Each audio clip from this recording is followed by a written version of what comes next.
Felix! Felix, I need help.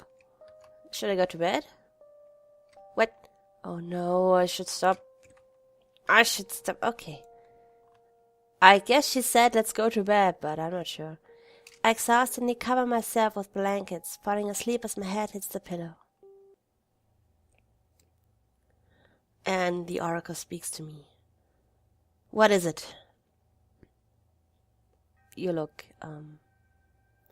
good. Wow.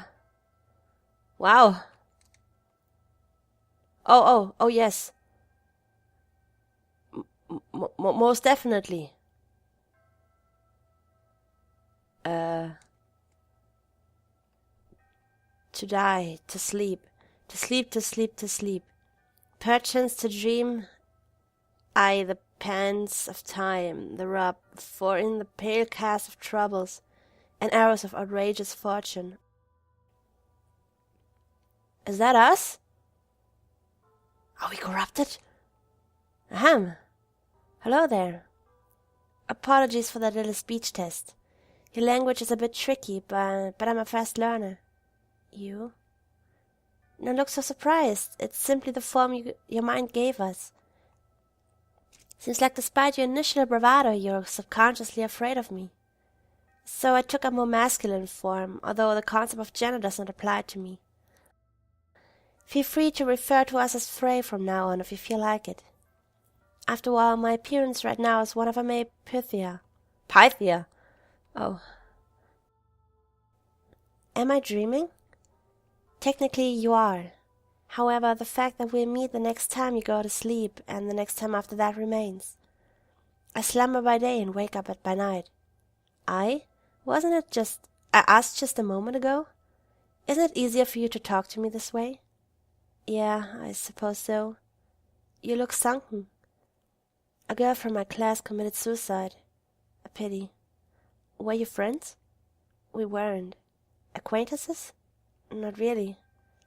A complete stranger, then. Should it matter? Don't put it like that. We're classmates. You're sorrowful now that she's gone, but you couldn't care less during her lifetime. Have you ever had a conversation? No, She was so unapproachable, an ideal person. What a miserable person like me can talk about with someone this perfect? Thinking that, you gave up completely. That's the same as being indifferent. No, it's not like that. You're exaggerating things, only so that you be honest with yourself. Wouldn't anyone be sad if somebody died? I'm afraid I cannot understand that. If that person wasn't important to you up to until this moment, why do you feel down? No, even worse, you feel obligated to feel sad. Deep inside, you know you have no reason to be. Want to be true to yourself. Is human empathy such a foreign concept to you? Empathy, huh? You humans have a rather twisted understanding of it. If death of some specimen you weren't involved with bothers you, then want to bawl your eyes out whenever you see a piece of meat on your plate. That animal must have suffered a lot more than some misunderstood teenage girl just to make your supper delicious, no? It's not the same, you'll say. I didn't. But in the end it is. You're all animals, yet your kind puts yourself above all. Oh my, what a plot twist. Who would have known that the concept of empathy applies only to your fellow humans? Ah, it truly never ceases to amaze me how you humans love to make a mountain out of a molehill. You'd never understand. How can you know the sadness of losing someone if you and Pythias were all connected? And united, you stayed even when somebody died. For us, when somebody dies, the connection is lost forever. Do you really think it was always this way? Did our Pythias willingly give up their very egos for the sake of becoming one with everybody? Frey laughs. It echoes throughout the mind space. Stay in the fog if you wish to. Isn't it safer like that? Although I would love to converse more, it looks like it's time for you to open your eyes. Oh! Who can it be at this hour? Umbrella man, I'm coming. Let me save real quick, and then... Yes! I hear you. It's alright. I got you. Where was the door? Hold on. Let me find the door. Oh no. It was around here, right? No, this was the kitchen. Oh. This was the bathroom? Oh, okay, never mind. Here. I guess.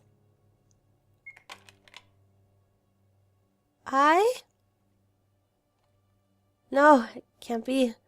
Since when did you start to use doors, Umbrella Man? I figured it'd be nice to be polite once in a while, especially since I'm using this vessel. Let's have some tea, shall we? Sure, come in. Now, what's with the suspicious look? I've merely come for a friendly chat. You see, I've received no orders from my employer recently, so I took this chance to have a small vacation. So you're slacking off? Don't put it in such an unsightly way. Believe me, even a workaholic like me can let this opportunity pass by. After all, such a chance comes once in eternity. Umbrella Man chuckles at his own words. Wonderful, isn't it? I suppose it is. You always seem so busy. And believe me, I truly am. But enough about me. How's school? Well, I've helped a classmate today. Oh, you needn't have. Why so? I'll spare you the details, but there's something I know for a fact. The boy was destined to die in that alleyway. Oh! That's just cruel. See, he's a good person. He doesn't deserve it. It's not about deserving, my dear. It's just that his sole existence threatens this world. I put it that way. As long as he exists, this route is doomed for a bad ending, no matter what you, your beloved puppeteer, do. Oh, hold on. What? So you tell me I should kill this guy so I can have a good ending? I don't believe in you. I don't trust you. I don't even know who the fuck you are. I don't trust you. I hope I made myself clear, loud and clear, friend. Anyhow, I'm glad to see you in high spirits despite your worsening condition. Is that bad? It wouldn't be an exaggeration if I answered with a yes. The circles under your eyes have gotten darker, skin color more pale than ever. Have you been eating properly? I don't feel like it recently. My, you have a doctor living under your roof with you. Why don't you pay him a visit? Or are you afraid to admit your condition as worsening even more? You're right, I really should. Yet you haven't done so. I don't want to cause anyone any more trouble. Ah, so that's the reason you're reluctant to take measures. I see. Oh, youth, I used to be young too once, you know. That sounds weird when you say it wearing a boy's face. Hush, this is merely a vessel after all, paid no mind. Anyhow, friendly chat aside, recently the number of abnormalities in this dimension has been increasing. Screens and doors, locks malfunctioning, world expanding, people missing, a living hell. Do you know anything in regard to that matter? Have anything to tell me, perhaps? Well, the Oracle has. My, don't tell me the slumbering god has awoken. Might it be that your body began to collapse under the pressure of Oracle's corpse rotting inside of you? When you put it in such a light-hearted tone, I'm almost not worried of what'll eventually happen to me. Death is merely a release, my dear. Still, leaving the swamp might be too early for me, sir. Umbrella Man shrugs. Well, it is your choice, and it was your choice to stop taking the pills. Oh no, I forgot to take them. Oh no, Felix told me. I don't need those anymore. Right, you don't. Just keep in mind that the Oracle is no longer a divine being you've met 3 years ago. For it's all but a rotting corpse of a god, no longer sentient nor self-aware, with your very mind giving it shape. A parasite of your mind. That's what an employer would say anyway. And look at the time. I'm afraid I must leave, or your humble puppeteer will scold me for robbing your sleep hours. Right, Mr. Seth? I just might. See you, Umbrella Man. Stay well. Oh my god, my voice is just it's so horrible. I'm so sorry. Oh my god, pills. Okay, are we good now? Oh no, we didn't socialize, I guess.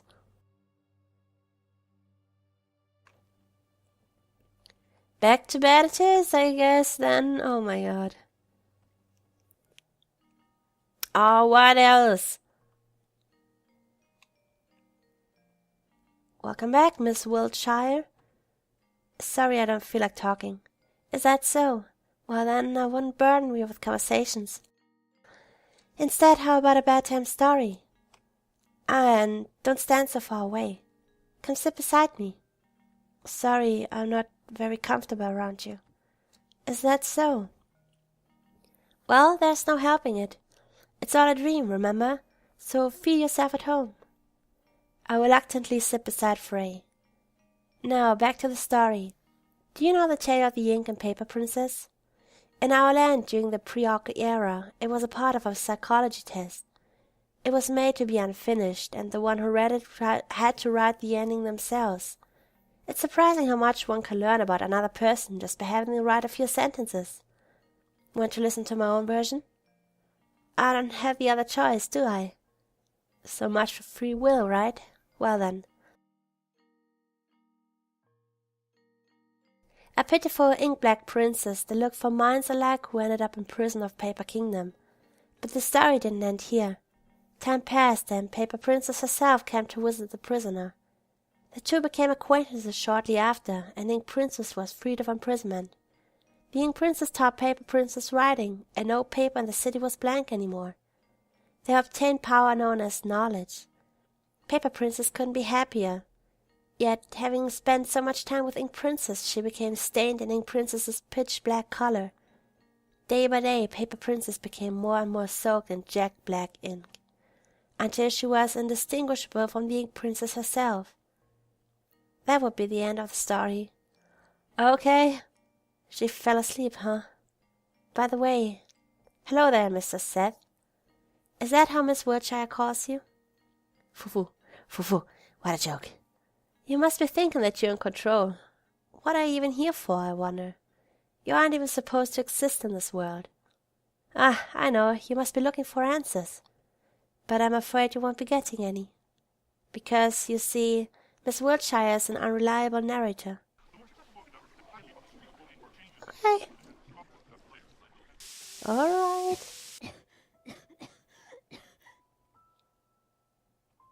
What time is it? Oh no. Henry hates when I'm late. Use the warp. Are you sure? Of course, silly. Skipping school is against the rules. We should know better than anyone. Today we will get up, go to school, and go back to sleep, remember? Okay. Henry.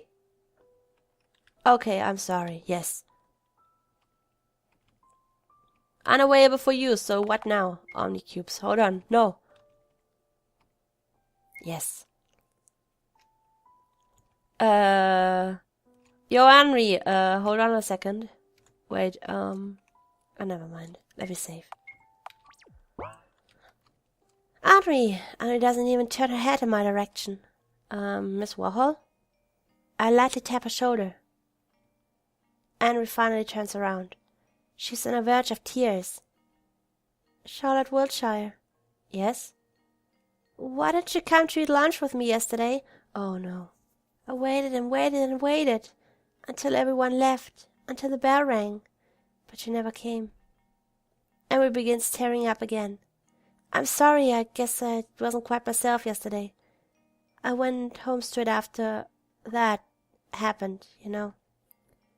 Henry locks me in a hug, hiding her face in my sweater. Her hold is so strong I can barely breathe. I thought you didn't want to spend time with me anymore. I thought that you hated me. I thought, I pat Henry's head. There's no way that could happen, right? Friends don't abandon each other. Yet you did the opposite, you liar. Please forgive me. I won't do that anymore. You promise? I promise. You have to swallow 1,000 needles if you break it. Okay, goodbye, Henry. You left rather sudden yourself, huh? Our God is a loser.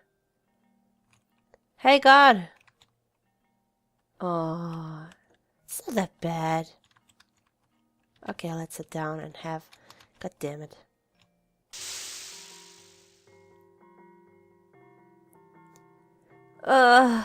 Initiating socialization with mutilated student. What? I have to fight? So this is what he meant?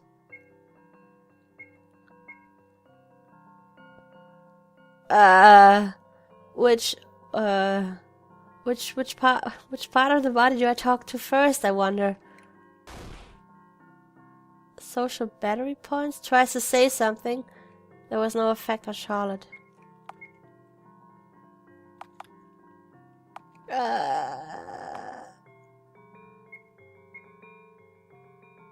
A smile. Oh no. Why do I have to fight now? What is this?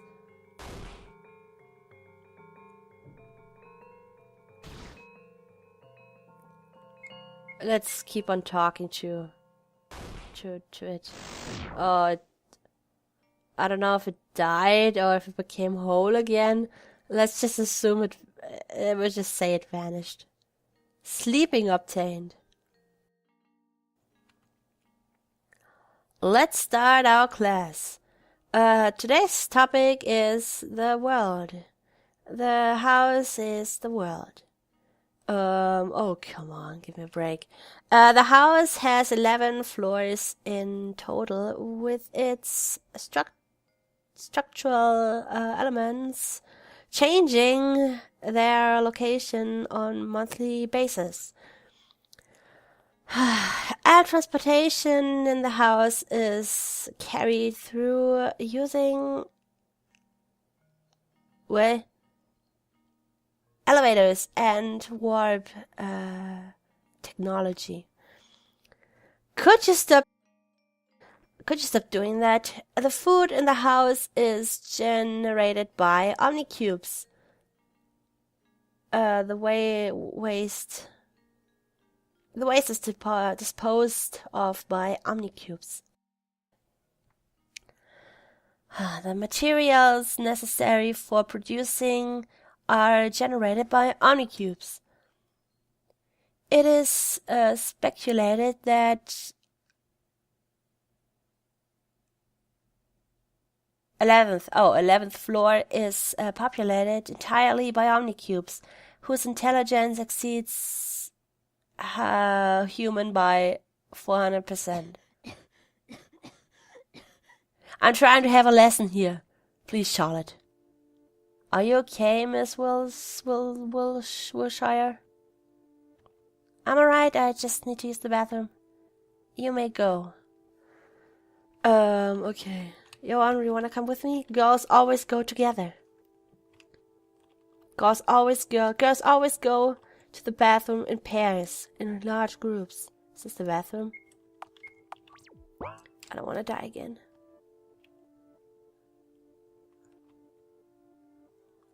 It's the cafeteria. Where's the bathroom?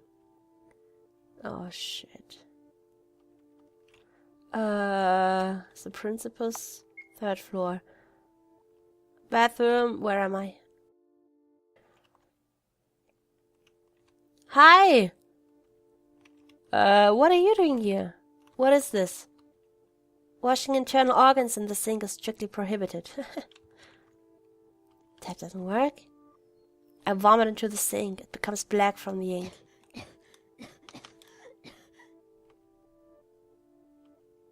I notice C standing by the sink nearby. My head must have been spinning so much that I didn't notice him. Really, we just always stood right next to him. C washes his hands and face again and again, frantically pressing the soap dispenser button over and over. I carefully place a hand on his shoulder. It stiffens at the touch. Stop it, you get blisters on your hands. I can't. I've washed off the most of the soap. But I still feel dirtied. Soup? I read soap. I can't read soup and soap. My fellow student smashed my head into a worm soup. Oh, it must have felt horrible. Yes. In fact, everything I touch feels contaminated. I can't just shake off the feeling of disgust. I see. Suddenly conscious of myself, I remove my hand from C's shoulder. How about you? You don't look well. I've known better days, I have to admit. But I manage. Seth is there for me. Is that so? Oh, the lesson has ended. I left my bag here. See you later. I waved to Z. He waves back with a little uncertainty, as if testing the new gesture. You know I have to kill you, right? But I won't. We won't kill him, no. Second floor. My bag. Henri, are you mad that I left class? So this wasn't C? This is not C? Oh, I thought it was. Wasn't he sitting there last time? My bag's gone. What is it, Miss Wilshire? Where are you? I'm very sorry. I can't find my belongings. Maybe someone accidentally took it. Excuse me, I'll go look for it. Teacher, can I go too? Where are you? Why would you, Miss Warhol? Because I want to help, of course. 3 heads are better than 1. Okay, you can go. Henri runs to me with a happy grin. I'll help, Charlie. Thank you, Henri. I appreciate it. Look for the bag. All right, you freaky girl. Let's go. So who of you bitches took it? It could be in the cafeteria. I guess it's in the cafeteria. What happened? What? Why? Why do I have to do that? Oh my god. Okay, fine. Just... oh no.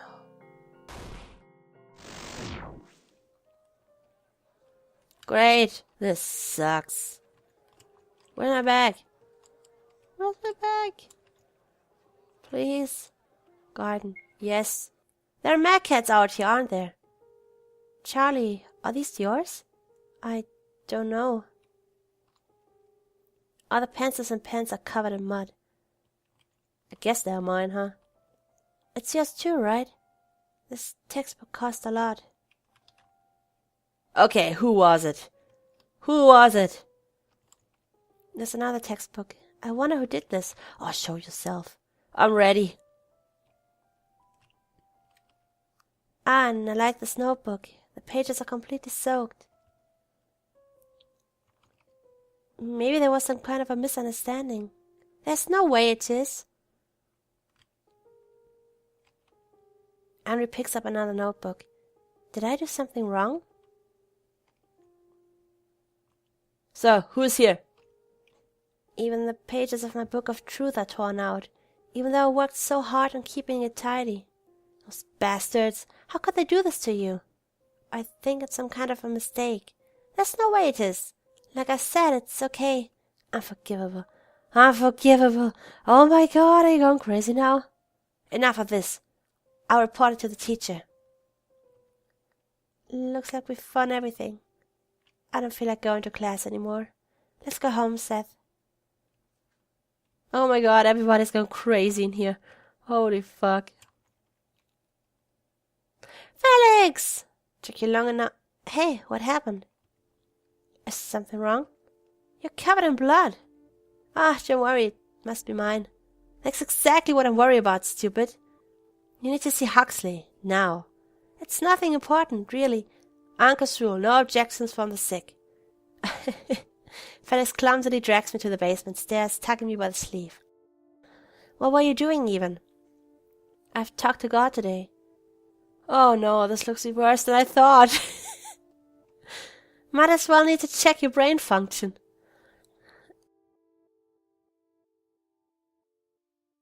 Should I start with good or bad news? Just kidding, I was planning to tell the good one first anyway. Well, good news is that I know what this is. Bad is that it's nearly incurable. I see. So what exactly are these, Uncle? Heart wounds, as I like to call them. This kind of disease is quite common for those in their adolescent period, just like you are now. When you're stressed, anxious, or hurt by words and actions of others, these wounds inflicted upon you will manifest as scars on your body, mostly on your arms, to be more specific. It's not lethal, but it'll cause you some minor inconveniences. The good side to this disease is that although your body will become vulnerable, your mind will receive less damage. Isn't that wonderful? I suppose so. There's nothing to laugh about. No, don't be so harsh. Can't you see our little miss already has a weak immunity to her environment? Whatever. I'm getting back to work. Do forgive him. No, I'm not angry. just that I don't understand why he is. He must be worried about you, am I wrong? He shouldn't be. I don't deserve that. He must be thinking otherwise. Take care, little one, will you? Worry not, Seth will make sure of it. I'm sure he will. Good night, Dr. Huxley. Sorry for troubling you at this hour. It's nothing. Remember my clinic's motto, healthy people are not welcome here. So there, feel free to visit when you're sick. For now, I'll get back to work. Yay! Go to sleep. Come on, Felix, don't be mad. It's all right, I think. You're still playing. No piano lessons today? Oh, where are you?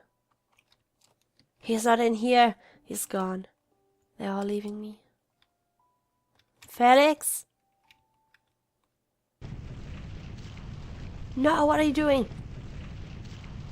Where is it coming from? Where's it coming from? It's not my room, is it? Where's it coming from? No, what are you doing? Get out! The kitchen? Oh my. Is anybody in here? Dear girl, I don't think it's a good time to enter right now. Aiden, is that you? What happened? Mr. Bennett decided to take up cooking. And right now his cooking is destroying everything inside. Ah, I see. I won't hinder you. Alright. Good night, Seth. Rise and shine. 3 waltzes around the room. As you can see, I have done some rearrangements in this place. Hasn't it become lovely? I'll do something about the fog too. Also, I've brought you clothes. Put your hands up. And voila. Now we're one of a kind. Frey, yes? What are these books doing here? Let's call it a mind library. You see, memories and stories from the past that we retell to ourselves. Once they're gone, you're no longer the person you've used to be. But I'm drifting away from the point. Stories are meant to be kept in books, right? Many books make a library. There you can find every memory, every feeling, every action you've made or considered making. All possibilities are written down right here. Some stories are better off being forgotten, however. I selected a variety of especially interesting memory journals for you. Feel free to read them if you like it. Even if your memory is still fresh, I believe your puppeteer will be delighted to know more about people you've been associated with. Do I? Really? What are those books? How I Met Bennett and Huxley. I was 8. One of the days when I was home alone, they appeared out of nowhere at my doorstep. There was small, rhythmic knocking at first. Knock, knock, knock, knock, knock. Repeating over and over again. I knew I shouldn't open the door. Mother told me not to do so, no matter what.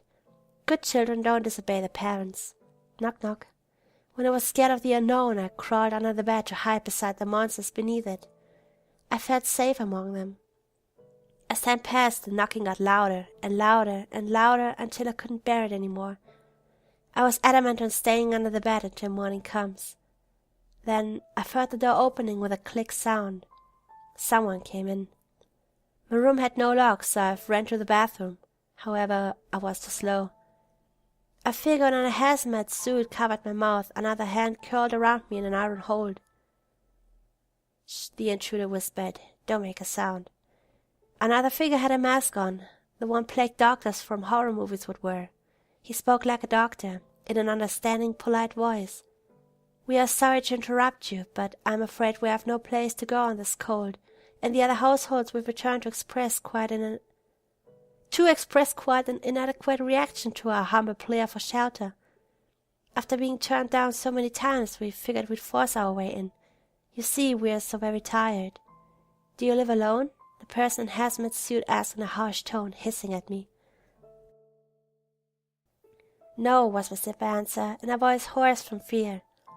I thought of Umbrella Man and his quiet presence in the room, and how good would it be if he appeared sooner. He was nothing like these violent strangers. Huh, all right. Are you good at keeping secrets, little one? The doctor asked. The only option I had was to nod in approval. Great, Bennett dear, if you would be so kind to release the child. She's our threat. You're too trusting, the other grumbled. Am I? The taller person let out a loud laugh, sending shivers down my spine.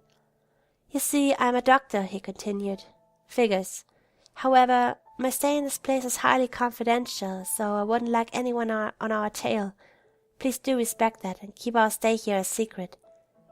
If you don't, I'll kill your parents, Bennett said in a casual tone as if it wasn't a threat. Father doesn't come home these days, I replied, saddened by the fact. Sorry, just your mother then. That settles it, the doctor beamed. Now, little one, accompany us to the bathroom, for I am so awfully hungry I could eat you human. The smaller man elbowed him. Ouch, sorry, that was a joke. A bad one, the doctor quickly backtracked.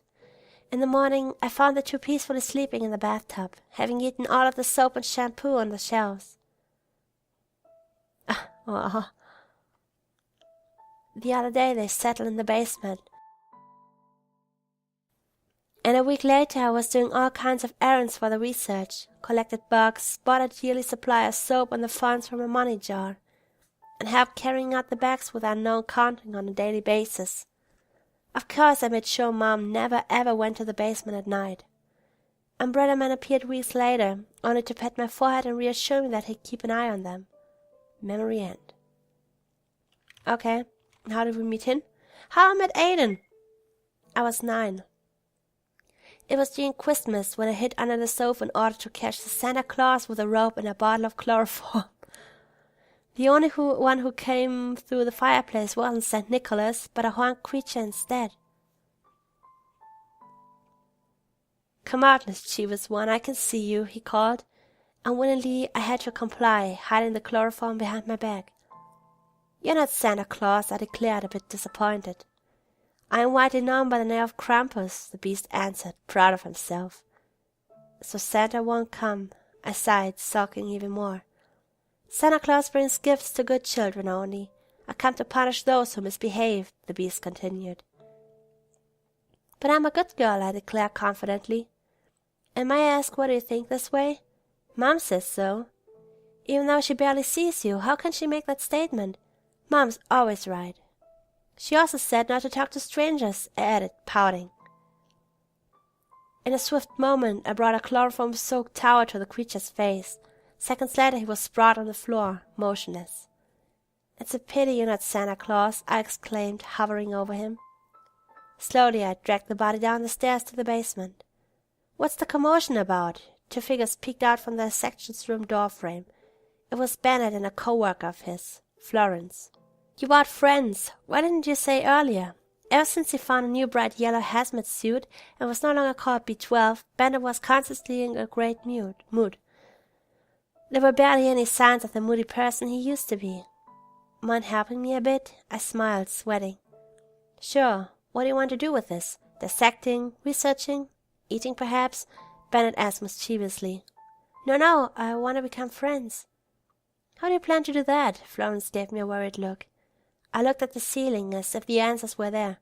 Make him sign a contract, maybe? Perhaps I was mischievous child after all.